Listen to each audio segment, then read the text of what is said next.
Digital যুগে আমাদের আলোচনার বিষয়টি অত্যন্ত প্রাসঙ্গিক কেন বলছি? আমরা কি শারীরিকভাবে দুর্বল কিন্তু ডিজিটালি স্মার্ট শিশুদের বড় করছি? আমাদের শিশুরা আমাদের থেকেও দ্রুত কোড করতে পারে, স্ক্রল করতে পারে এবং প্রযুক্তি ব্যবহার করতে পারে, কিন্তু একই সঙ্গে আমরা উদ্বেগজনক কিছু পরিবর্তন লক্ষ্য করছি। কম সহন শক্তি, স্থিতিশীলতা, খারাপ দেহভঙ্গি এবং আবেগগত অস্থিরতা। তাহলে প্রশ্ন হলো, আমরা কি সত্যি এগিয়ে যাচ্ছি নাকি ভারসাম্য হারাচ্ছি? আজকের আমাদের এই বিশেষ আলোচনা নিয়ে আপনাদের সামনে হাজির হয়েছি।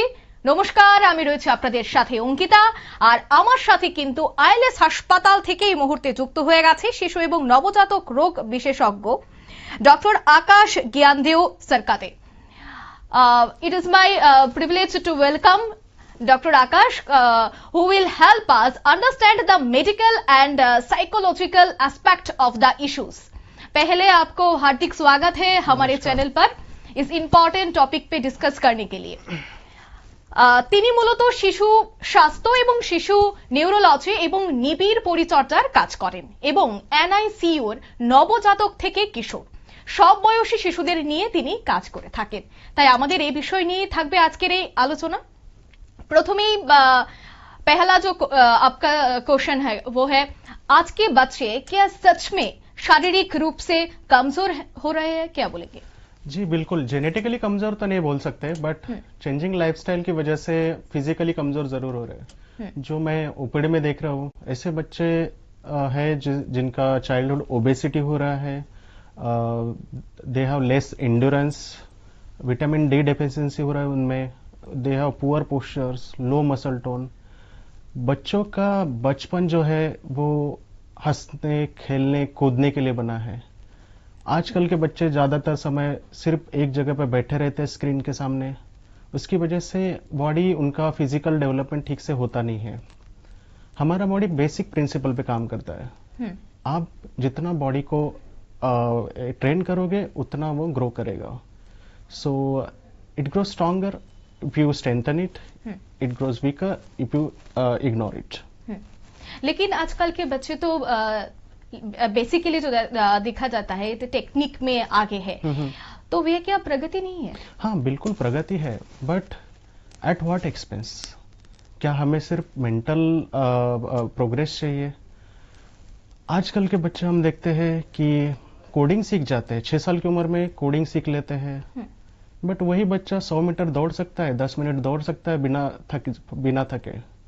क्या ऐसे प्रोग्रेस हमें इंपॉर्टेंट है जहां पे सिर्फ मेंटल डेवलपमेंट हो रहा है और फिजिकल डेवलपमेंट कुछ हो नहीं रहा है?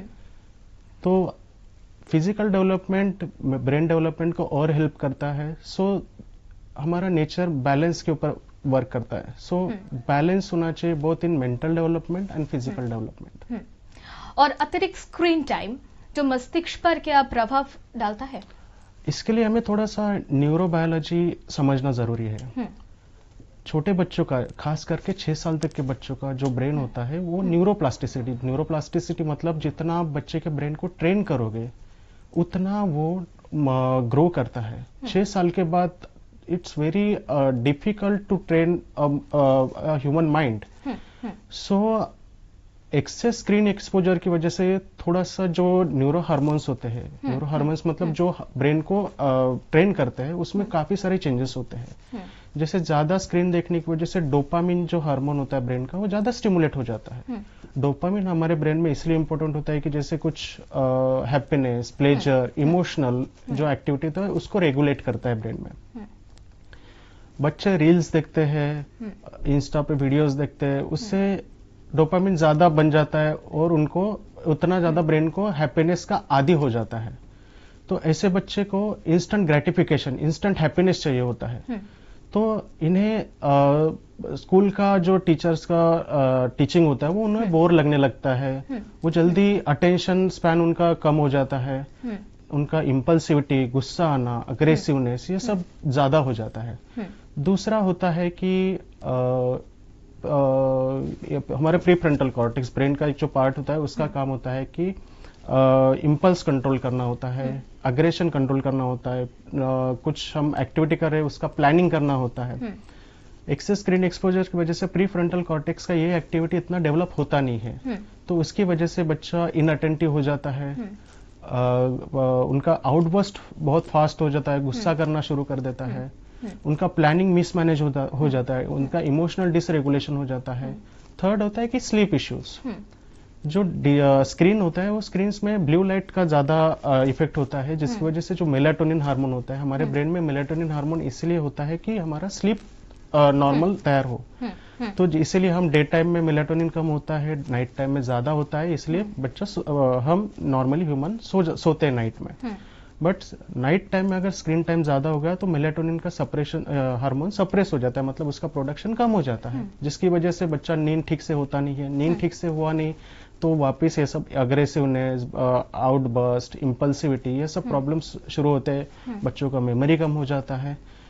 तो ये सब प्रॉब्लम्स है जो डिजिटल एक्स्ट्रा स्क्रीन एक्सपोजर से ब्रेन में चेंजेस होते हैं। অর্থাৎ এই যে বাচ্চাদের খুব অল্প সময়ে দেখা যায় বা জন্মের পর থেকে একটা মোবাইল দেখা, স্ক্রিন টাইম বেড়ে যাওয়া, সেক্ষেত্রে মস্তিষ্কে এর যথেষ্ট প্রভাব পড়ছে সে কথাই উনি বলছেন। অন্যদিকে দেখা যায় এই স্ক্রিন টাইম এতটাই বেশি হয় এবং তার প্রভাব এতটাই হয়ে যায় যে বাচ্চাদের মধ্যে একটা রাগ অভিমান খুব তাড়াতাড়ি চলে আসে। আগে যেভাবে মাঠে ময়দানে ছোট্ট শিশুদেরকে খেলতে দেখা যেত, এখন সেই সময়টায় দেখা যায় যে স্ক্রিন টাইম, সেখানে তারা গেম খেলতে বেশিরভাগ সময় দেখা যায়, তারা বিভিন্ন সময় রিল দেখতে থাকে, যার জন্য খুব তাড়াতাড়ি তাদের যে রাগ তা কোনো এক প্রকার বহিঃপ্রকাশ হয়ে যায়।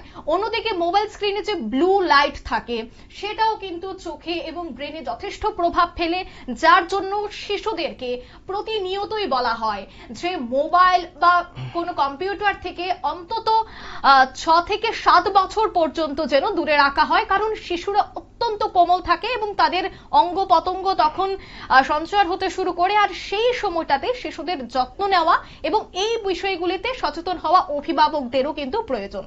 তো আরো एक और सवाल है, ये क्या अतिरंजित है?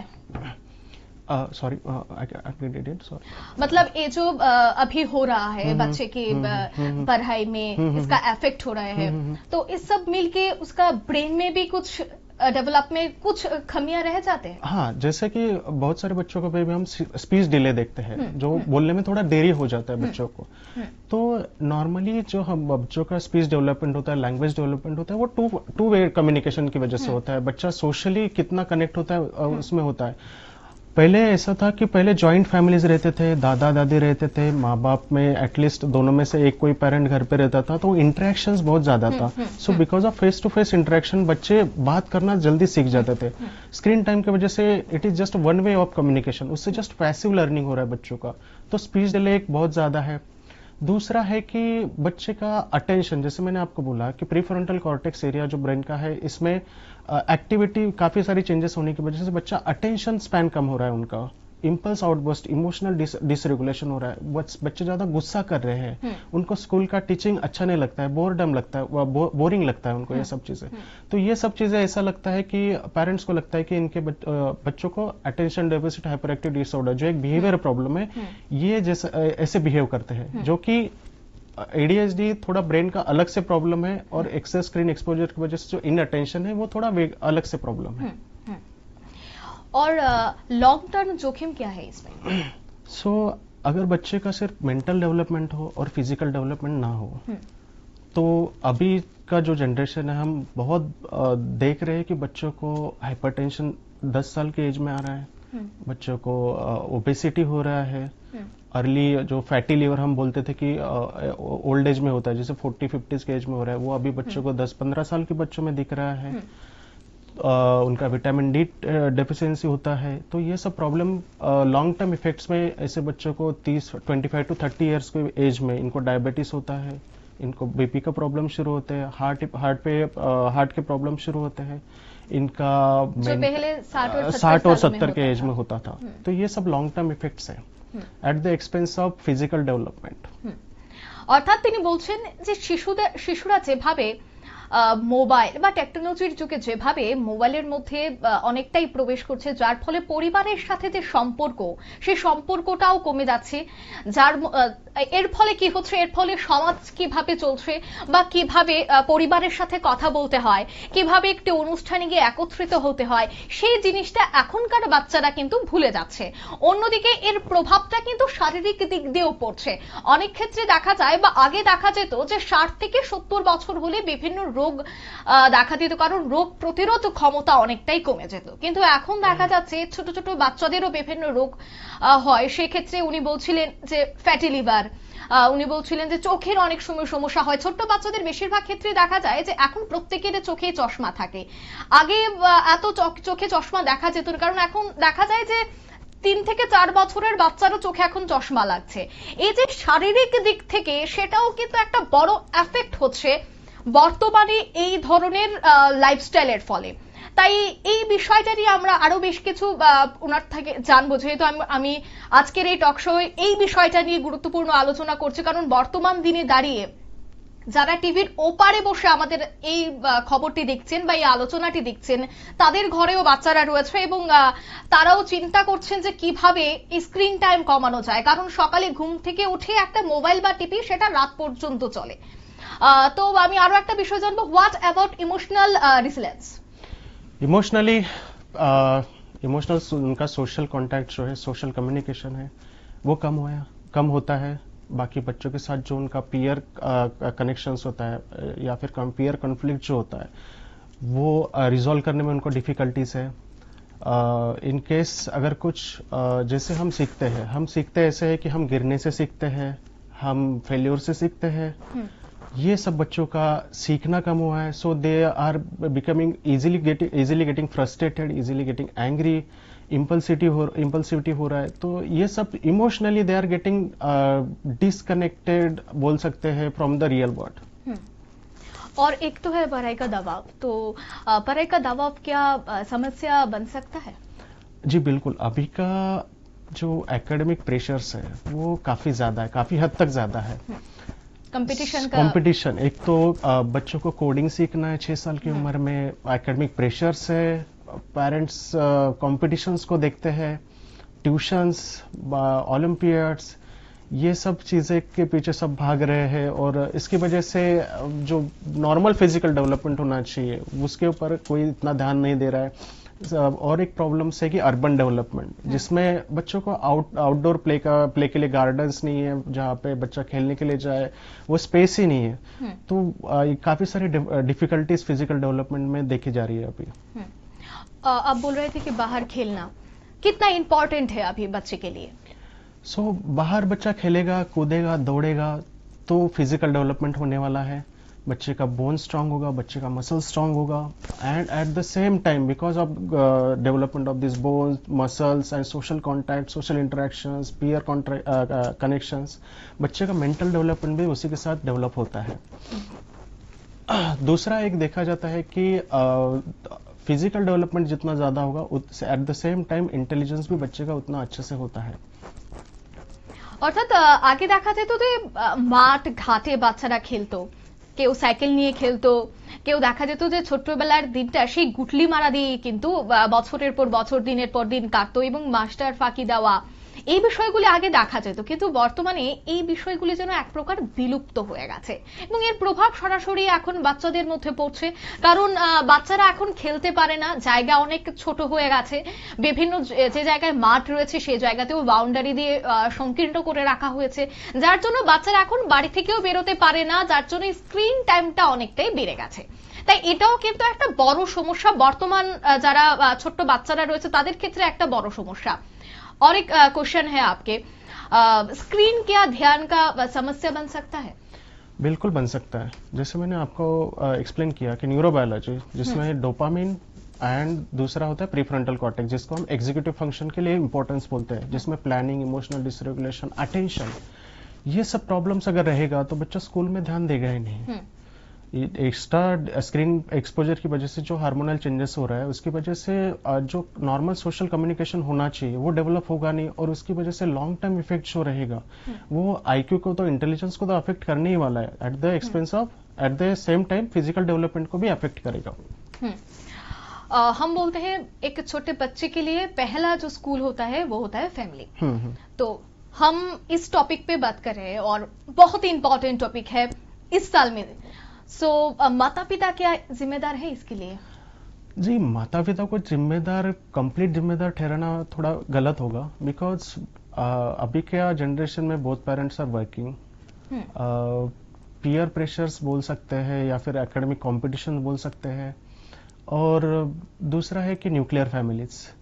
सो मोस्ट ऑफ द बेबीज आजकल के जो है they are taking care by the caretakers, जिसमें इतना सोशल इंटरेक्शंस बच्चों का होता नहीं है।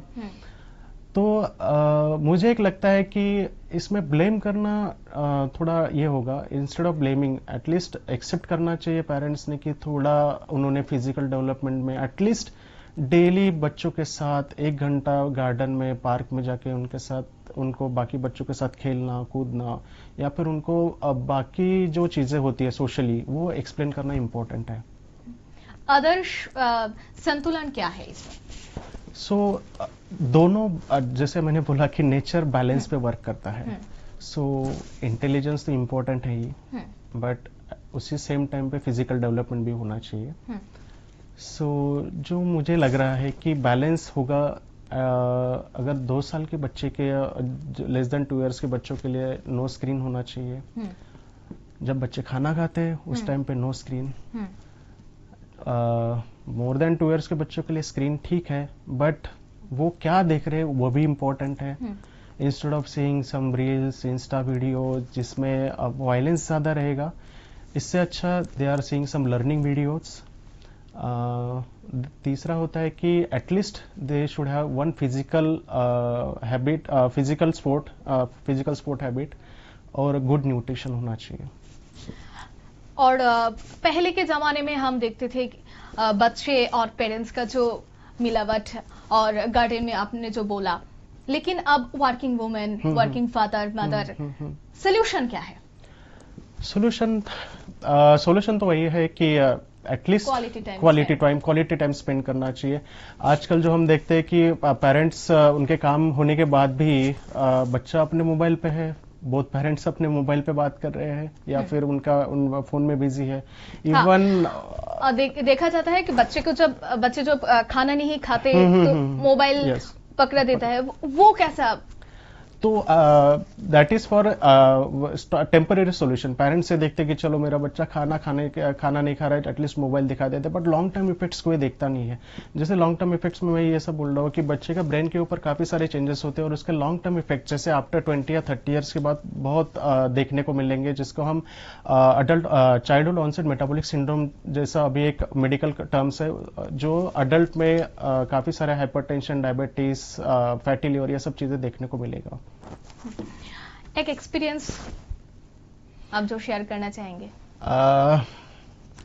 अभी का जो मैं देख रहा हूँ, बहुत सारे बच्चे जो आते हैं, सम ऑटिज्म के बच्चे आते हैं, उनको they are not really autistic, but उनको ऑटिज्म डायग्नोस्ड किया जाता है, बट उनमें प्रॉब्लम होता है कि मेनली सोशल कम्युनिकेशन का। Ideally autism is a different disease जिसमें न्यूरोबायोलॉजी डिफरेंट है, but just because social communication ठीक से नहीं है बच्चों का, स्पीच ठीक से नहीं है, पुअर आई कॉन्टैक्ट की वजह से, because of this excess screen time, they are labelled as a autism spectrum. या फिर कुछ बच्चे रहते हैं कि because of their instant gratification behaviour by seeing extra screen time, they are more inattentive, they are more hyper active. So उसकी वजह से उनको attention deficit hyper activity disorder बोला जाता है, but in reality they are not having such kind of behavioural disorder. तो just because they don't have any quality time, या फिर they don't have any easy access to social communication, parents के साथ इतना quality time नहीं होता है, parents working होने की वजह से पेरेंट्स इतना ध्यान देते नहीं है, तो ये सब प्रॉब्लम्स उनको मिसलेबल्ड किया जाता है। इसमें सॉल्यूशन जो मैंने 2-3 केसेस में देखा है कि by saying just giving 6 month का उनके साथ क्वालिटी टाइम, सोशल कम्युनिकेशन, उनके साथ ठीक से बात करना, उनके बायोलॉजी को, उनके इमोशंस को समझना, 6 मंथ के विद इन ऐसे बच्चे काफी इंप्रूवमेंट उनका स्कूल में देखा गया है, उनके लैंग्वेज में देखा गया है, उनके सोशल बिहेवियर में देखा गया है। অর্থাৎ এই যে বর্তমানে ছোট্ট বাচ্চাদের দেখা যায় যে ব্যবহারের মধ্যে অনেকটা পরিবর্তন চলে এসেছে, আর সেই পরিবর্তন কিন্তু যথেষ্ট প্রাসঙ্গিক, কারণ আগের তুলনায় বর্তমানে পড়াশোনার প্রেশারটাও অনেকটাই বেড়ে গেছে, এবং এর ফলে একদিকে যখন পড়াশোনার প্রেশার, ঠিক অন্যদিকে বিভিন্ন রকমারি মোবাইলের প্লে স্টোরে গেম এবং সেগুলি ইনস্টল করা, কিভাবে তা খেলতে হয় সেটা এখনকার বাচ্চারা তাদের প্যারেন্টস থেকেও অনেকটাই বেশি বুঝে থাকেন। তাই এই ক্ষেত্রে পরিবারের সদস্যদের সচেতন হতে হবে। এবং উনি যে কথাটা বলছিলেন যে এখন সবাই ওয়ার্কিং উমেন, মা বাবা দুজনই হয়তোবা চাকরি করেন, তাই চাকরির সূত্রে বাচ্চাকে ঘরে রেখে যেতে হয় কেয়ার টেকারের দৌলতে। তাই সেক্ষেত্রে একটা কি অ্যাডভান্টেজ থাকবে, বা একটা যদি অ্যাডভাইস আপনি দেন যে केयर टेकर के साथ घर का कोई एक परिवार का सदस्य रहे जो इस बात को समझे और बच्चे को इस दुनिया से दूर लेके जाए। केयर टेकर के साथ यूजुअली यस, जैसे मेरा खुद का पर्सनल फैमिली एक्सपीरियंस, हम दोनों भी वर्किंग है, बट हमारे जो केयर टेकर है उनके ऊपर कॉन्स्टेंटली इवन मेरे जो फादर इन लॉ है, मदर इन लॉ है, they are both having taking care of the baby along with the care taker. So वो एक इम्पोर्टेंट है। हम ऑलवेज ट्राई करते हैं कि बच्चे को जितना लिमिटेड मतलब नो स्क्रीन टाइम जितना दे सके उतना पॉसिबल ट्राई करते हैं। जितना भी हमको क्वालिटी टाइम मिलता है, जितना भी एटलीस्ट 5 मिनट्स 10 मिनट जो भी रहेगा, एटलीस्ट वो हम क्वालिटी टाइम, और specially in less than 2 years के बच्चों में जो स्पीच डिले ना हो, इसके लिए उनके साथ कम्युनिकेशन और जितना उनको सोशली इन्वॉल्व कर सकते हैं हर एक चीज में, some family gatherings, family functions, उसमें उनको इम्पोर्टेंस डेली उनका जो एडेप्टेशन होता है, जैसे उनको जो छोटी छोटी चीजें सिखाते हैं, बाथिंग, शर्टिंग, क्लॉथिंग, या उनका ब्रश करना, उनको टॉयलेट ट्रेनिंग सिखाना, ये सब छोटी छोटी चीजों की वजह से बच्चे सीखते भी है, they become a socially mature, socially adaptable, and they have strong emotional strength also.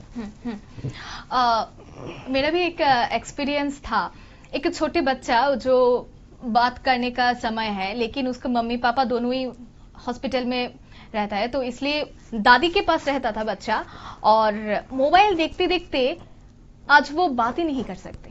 उसको फिजियोथेरापिस्ट के पास लेके जाना पड़ता है, 2 साल से चल रहा है, वो भी एक समस्या बन रहा है। क्या बोलेंगे? बच्चों का लैंग्वेज जो होता है, लैंग्वेज डेवलपमेंट स्टार्ट होता है 3 मंथ्स ऑफ एज से। आप बोलोगे कि 3 मंथ्स में कौन सा बच्चा बात करता है, बट आप देखोगे जब आप 3 मंथ्स के बच्चे से बात करते हो, वो अपना एक रेसिप्रोकल कम्युनिकेशन मतलब मैं आपसे बात करूं, आप सामने से कुछ तो भी in a sign language, in a some kind of making some sound, इसे हम बोलते हैं रेसिप्रोकल कम्युनिकेशन। ये डेवलप होता है by the age of 3 months. आप देखते हो छोटे बच्चे से आप बात करना ट्राई करते हो, अपना भले कोई मीनिंगफुल वर्ड ना हो लेकिन कुछ तो भी साउंड बनाता है। ऐसे हमारा face to face interaction, it's reciprocal communication, 2 way communication से लैंग्वेज डेवलप होता है। मोबाइल देखते रहोगे, सामने वाला यूट्यूब रहेगा, इंस्टा वाला रहेगा, just making 1 way of communication, it's a passive learning. उसमें बच्चे को कोई स्टिमुलस मिलने ही नहीं वाला जिसमें वो लैंग्वेज डेवलप हो पाए उसका।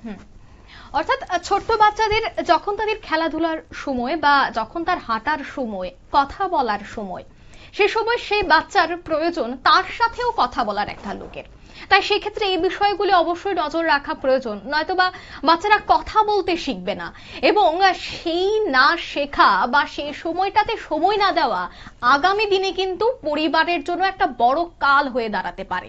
কারণ হাতে পায়ে সব দিকে সুস্থ থাকলেও দেখা যায় কোনো না কোনোভাবে সে কোনো না কোনোভাবে একটা স্পেশাল চাইল্ডে পরিণত হয়ে যায়।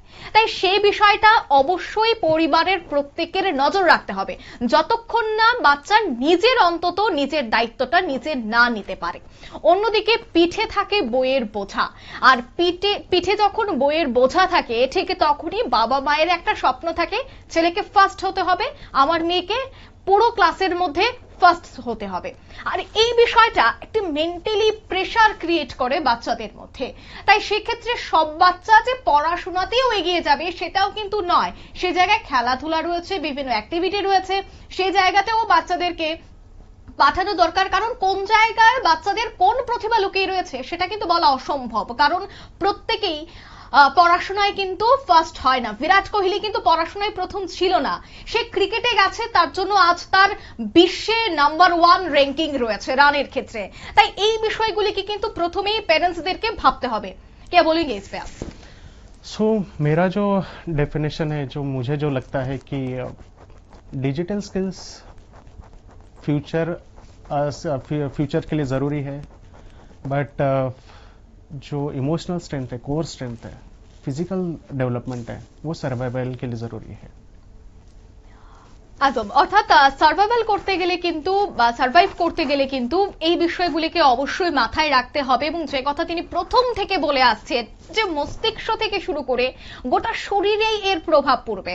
তাই এই প্রভাব থেকে যদি মুক্তি চাইতে হয় বা শিশুদের শৈশব, কৈশোর এবং যৌবন তিনটাকেই যদি ভালোভাবে নিয়ে যেতে হয়, তবে কিন্তু সেক্ষেত্রে স্ক্রিন টাইম সঠিক সময়ে ব্যবহার করা, কারণ সব সময় যে স্ক্রিন টাইম খারাপ সেটা নয়, কিন্তু প্রয়োজনে যেটা আশীর্বাদ রয়েছে সেটার অভিশাপও রয়েছে, এবং সেটা শুধুমাত্র সোশ্যাল মিডিয়া বা স্ক্রিন টাইম নয়, সব ক্ষেত্রেই প্রত্যেকটা জিনিসের মুদ্রার এপিঠ এবং ওপিঠ রয়েছে। তাই এই বিষয়টা প্রত্যেকের প্রথমেই বুঝতে হবে।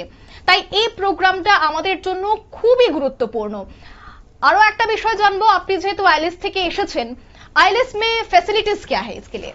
आईएलएस में हम ऐसे केसेस में जो हमारा हिस्ट्री टेकिंग होता है, जिसमें हम पेशेंट को चेक करते हैं, ऐसे बेबीज के लिए एटलीस्ट 30 मिनट्स टू 1 आवर के लिए टाइम देते हैं, बिकॉज ये तो कुछ सर्दी खांसी जैसा बीमारी नहीं, इसमें हम पूरा उनका डेवलपमेंट है। जैसे ओपीडी में आप शायद कभी बच्चे को लेके होंगे तो वहां पे बस पूछा जाता है कि सर्दी खांसी है, लूज मोशन है। पेरेंट्स का एक क्वेश्चन होता है, सर मेरे बच्चे का वेट नहीं बढ़ रहा है। कोई पेरेंट्स आपको ये नहीं पूछेगा कि सर मेरे बच्चे का डेवलपमेंट कैसे है, मेंटली कैसा है, सोशली कैसा है, उसका माइलस्टोन्स कैसे डेवलप हो रहा है। ये थोड़ा अवेयरनेस जरूरी है। आजकल वो हम निमोनिया केसेस कम देख रहे हैं, हम डिसेंट्री केसेस कम देख रहे हैं, बट आजकल हम autism, hyper activity disorder, learning disability, anxiety, depression छोटे बच्चों में ज्यादा देखा जा रहा है। तो जितना जल्दी ऐसे बच्चे को डायग्नोस किया जाता है, उतना उनका प्रोग्नोसिस, जिसमें हम बोलते हैं कि उनका लॉन्ग टर्म इफेक्ट्स काफी जल्दी ठीक हो जाता है। और वर्तमान समय में अभी बहुत पेरेंट्स है जो डिप्रेशन के बारे में नहीं जानते, फिर बच्चे बोल भी नहीं सकते, झिझकते हैं पेरेंट्स समझे या नहीं। तो इसमें पेरेंट्स का भी कुछ इस बारे में पढ़ाई करना भी जरूरी है, क्या बोलेंगे? मुझे जो लगता है कि instead of seeing every child as a same, जैसे आपने जस्ट अभी बोला कि विराट कोहली को जस्ट जेईई, आईआईटी, जेईई अगर सिखाया गया होता तो ही माइट हैव नॉट क्वालिफाइड। हर किसी का स्ट्रेंथ अलग होता है, तो वो पहचानना जरूरी है।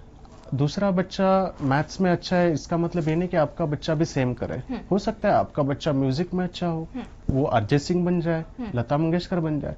सो कंपलसरी नहीं हर एक का एक्सपेक्टेशन सेम ही हो। पेरेंटल एक्सपेक्टेशंस की वजह से बच्चा डिप्रेशन में जाता है, बच्चा नींद ठीक से नहीं लेता है, मेमोरी प्रॉब्लम्स हो जाता है। अल्टीमेटली उसको समझने वाला वो कहाँ जाएगा, स्कूल में किसी से बता नहीं सकता है। टीचर्स के पास बहुत सारे बच्चे हैं जो टीचर्स हर एक बच्चे को टाइम नहीं दे पाएगा उनका बिहेवियर समझने के लिए। तो बच्चा अल्टीमेटली पेरेंट्स को बोलने का ट्राई करता है, लेकिन पेरेंटल एक्सपेक्टेशंस ज्यादा है, पेरेंट्स उनका सुनते नहीं है, और most of the time parents working है जो लेट नाइट घर पे आते हैं। तो मुझे लगता है कि ये प्रॉब्लम्स एटलीस्ट पेरेंट्स ने थोड़ा इसके ऊपर ध्यान देना चाहिए। एक्सपेक्टेशंस, अपने बच्चे का कोर स्ट्रेंथ जानना चाहिए, और उनके हिसाब से बच्चे को ন্যাচারালি গ্রো होने देना चाहिए।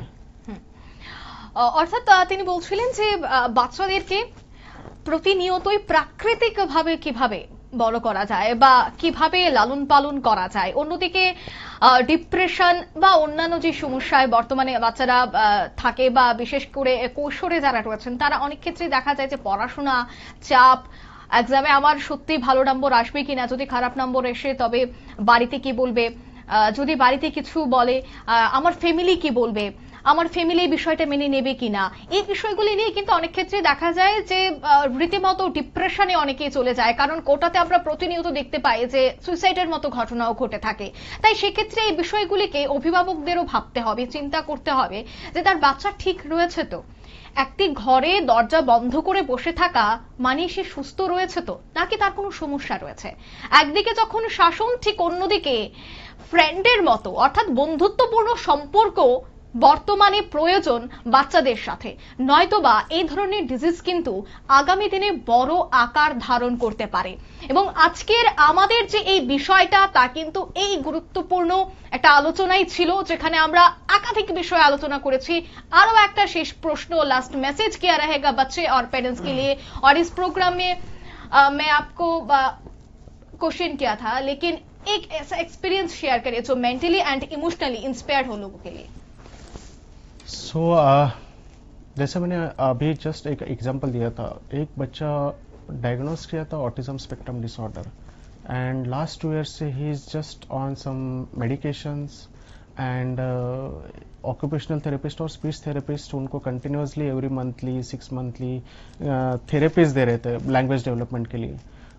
और हर कोई मतलब ऑटिज्म इसका किसी ने इतना ध्यान नहीं दिया। बट जब अब पूरा इवेल्युएशन जो हम ऑटिज्म के लिए करते हैं, एटलीस्ट 30 मिनट्स टू 1 hour का जो स्केल्स होते हैं, जो उनका पूरा हिस्ट्री डिटेल हिस्ट्री टेकिंग होता है, उसमें हमने देखा कि बच्चा जस्ट सोशली इन्वॉल्व नहीं होता है, सोशल कम्युनिकेशन में थोड़ा घबरा जाता है। बाकी उसके पेरेंट्स के साथ ही is interactive and at least some word sentence बोल पाता है, बट आई कांटेक्ट नहीं कर पाता। जब हमने डिटेल में उसका हिस्ट्री लिया तब पता चला कि पेरेंट्स दोनों वर्किंग थे, जब भी टाइम मिलेगा तब मोबाइल लेके बैठता था, और वो बच्चा सिर्फ मोबाइल के जो वर्ड्स सीखे थे उसने, इंग्लिश वर्ड्स में मोस्टली, वही इंग्लिश वर्ड्स रिपीट करता है। तो जब उसका ठीक से जो असेसमेंट किया, उसके बाद हमने उसको सोशल कम्युनिकेशन इसके लिए जो उसका थेरेपीज किए, तो और बहुत सारे मेडिसिन उसके हमने बंद कर दिए, और जस्ट सोशल कम्युनिकेशन इम्पोर्टेंस होने के लिए उसको, वो बच्चा उसके ग्रैंड पेरेंट्स के गांव में गया, विलेज लेवल पे, जहाँ पे बहुत सारे बच्चे उसके साथ खेलने मिलने के लिए मिल गए। पेरेंट्स का कॉन्टैक्ट, ग्रैंड पेरेंट्स के कॉन्टैक्ट ज्यादा हो गए, उन्होंने ज्यादा सोशल कम्युनिकेशन किया, उन्होंने छोटी छोटी बेसिक चीजें बच्चे को सिखाना शुरू कर दिया, जिसमें विद इन 6 month बच्चा का क्वालिटी, सेंटेंस, कम्युनिकेशन काफी इंप्रूवमेंट में हुआ। तो मुझे लगता है कि हम छोटे टेम्पररी सॉल्यूशंस के लिए लॉन्ग टर्म इफेक्ट्स को हम इग्नोर करते हैं। तो बच्चे का फ्यूचर, मुझे लगता है कि पेरेंट्स ने थोड़ा सा क्वालिटी टाइम, एटलीस्ट थोड़ा सा क्वालिटी टाइम बच्चों के साथ स्पेंड करना चाहिए। उनके सोशल इश्यूज, उनके सम एंजाइटी, डिप्रेशन, कुछ प्रॉब्लम्स रहा तो उनको सॉल्व करना चाहिए। बच्चा फिजिकली स्ट्रांग होना चाहिए, मेंटली स्टेबल होना चाहिए, सोशली एडेप्टेबल होना चाहिए, and he should have good emotional strength. Thank you so much thank you हमारे शो पे आने के लिए, और बेहतरीन एक टॉपिक में हम डिस्कस हुए। तो 30 मिनट्स का हमारा जो शो था वो बहुत ही अच्छा गया। তো আজকের আমাদের এই অনুষ্ঠান কিন্তু 30 মিনিটের ছিল, যেখানে আমরা বেশ কিছু বিষয় নিয়ে আলোচনা করেছি। বর্তমান প্রজন্মের শিশুরা কেমন রয়েছে, স্ক্রিন টাইম তাদের কতটা এফেক্ট করছে শারীরিক এবং মানসিক দিক থেকে, সেই বিষয়টা নিয়েই আলোচনা করেছি। আবারও অসংখ্য ধন্যবাদ ডক্টর আকাশকে আমাদের এই অনুষ্ঠানে আসার জন্য। আমরা এই ধরনের আলোচনা অবশ্যই আইএলএস হাসপাতাল থেকে প্রতিনিয়তই আমাদের চিকিৎসকরা এসে থাকেন, ডাক্তারবাবুরা এসে থাকেন, এবং আপনাদের যে বর্তমান সমস্যাগুলি রয়েছে সেই সমস্যা নিয়েই আমরা আলোচনা করি। সারাদিন আমরা একাধিক খবরে আপনাদের সাথে যুক্ত থাকি, তবে এই গুরুত্বপূর্ণ টপিক নিয়েও কিন্তু আমরা মাসে অন্তত 2টি বিষয়ে আলোচনা হয়ে থাকে। আজকের এই আলোচনা আমরা এখানেই শেষ করছি। পরবর্তী খবর এবং আপডেট দেখার জন্য অবশ্যই চোখ রাখবেন নিউজ ভ্যানগার্ডের পর্দায়। নমস্কার।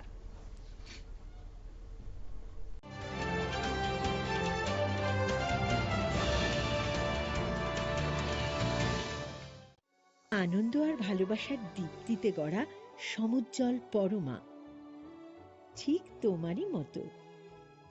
শ্যাম সুন্দর কোম্পানি জুয়েলার্স, আগরতলা, উদয়পুর, ধর্মনগর, কলকাতা। শোনো শোনো ভোজন রসিক, শোনো মন দিয়া, ঝাঁঝের স্বাদে রান্না করো লং তরাই দিয়া।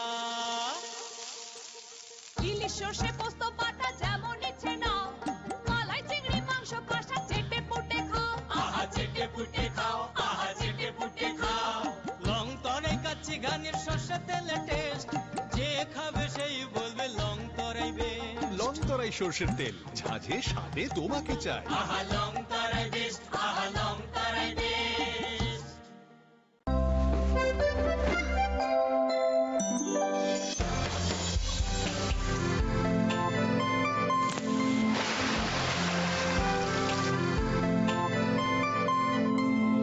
Wow, Mr. Noodles!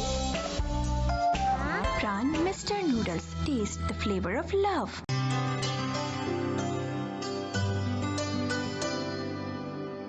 पानी सारे गा सारे पा मा गा।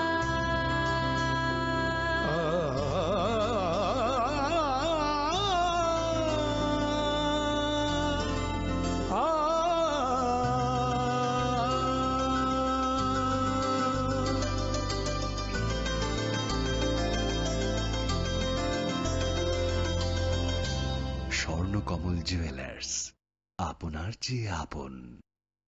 स्वर्ण कमल ज्वेलर्स प्रेजेंट्स विवाह स्वर्ण उत्सव 19 जनवरी से पूरे वेडिंग सीजन तक। वेडिंग ज्वेलरी खरीदिए और जीतिए एक romantic couple trip to Vietnam. पाएं गोल्ड ज्वेलरी पर up to 25% making charges off और डायमंड ज्वेलरी पर 100% मेकिंग चार्जेस ऑफ। साथ ही लकी ड्रॉ में जीतिए 2 फैमिली ट्रिप्स टू कश्मीर। हर परचेज पर अश्योर गिफ्ट और हॉलमार्क ओल्ड गोल्ड एक्सचेंज पर कंप्लीट वैल्यू सिर्फ स्वर्ण कमल ज्वेलर्स पर। TNC apply. স্বাদে ভরা ঘিয়ের সুবাস লংতরায়, কি ভালো খেতে! শুদ্ধ ঘিয়ের আবেশ ভরা লংতরায়। অপূর্ব সুগন্ধ। পুষ্টি ভরা ঘিয়ের খাবার, গাওয়া ঘি প্রিয় সবার, লং তরাই। শ্যাম সুন্দর কোম্পানি জুয়েলার্স নিবেদন করছে বিশেষ ত্রয়োবিংশতি বার্ষিকী শারদীয়া স্বর্ণ সম্ভার 2025, সোমবার 15 সেপ্টেম্বর থেকে রবিবার 28 সেপ্টেম্বর। সবার প্রিয় সোনা ও হীরের গয়নার আনন্দময় বার্ষিক প্রদর্শনী। আসুন এই উৎসবের মরশুমে নিজেকে করে তুলুন আরো উজ্জ্বলতর। 425 টাকা ছাড় প্রতি গ্রাম সোনার গয়না কেনাকাটায়, 75% ছাড় হীরের গয়নার মজুরিতে, 15% ছাড় গ্রহরত্নের MRPর ওপরে, নিশ্চিত উপহার প্রতিটি কেনাকাটায়, মেগা ড্র 5টি স্কুটি। পাশাপাশি আছে সোনায় সোহাগা গয়না কেনার বিশেষ ডিসকাউন্ট স্কিম। পুরনো সোনার বদলে